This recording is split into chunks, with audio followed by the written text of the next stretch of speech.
Tonight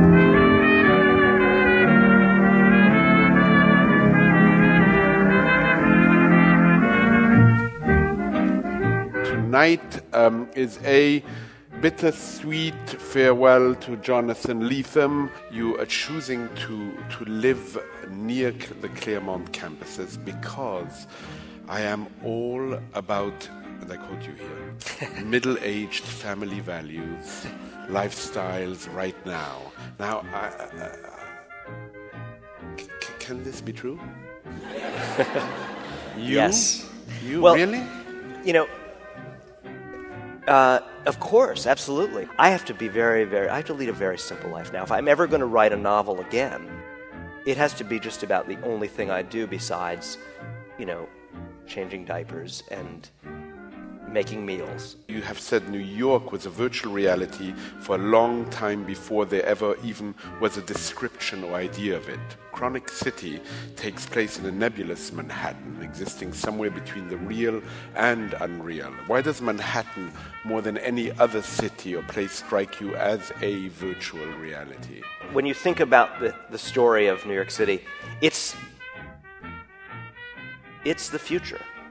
It's this, secular, commercial metropolis. It's the first great city founded for other than nationalistic or religious purposes. It's founded as a commercial venture, right? And it becomes a permanent laboratory for enterprise, experiment, invention, and then it also becomes the great capital for, it takes over from Paris at some point in the 20th century and becomes indisputably the capital of arts culture.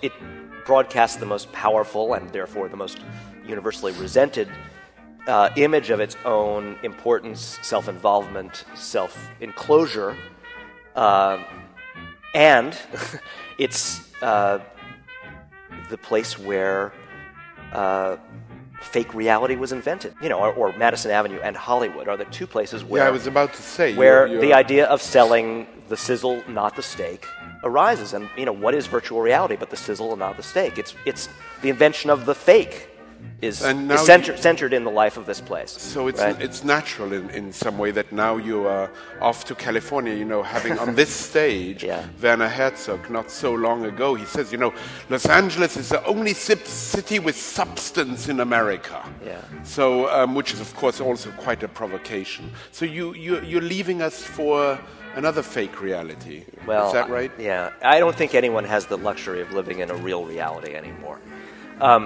So I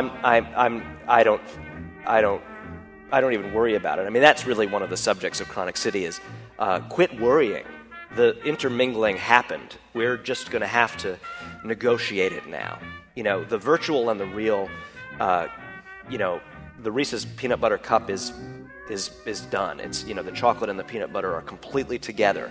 It's so completely over.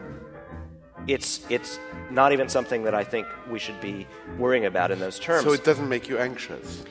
It makes me very anxious, but it's the anxiety is in this task of making a meaningful life inside this fact and embracing it adequately and negotiating it, honorably, not somehow rewinding the tape.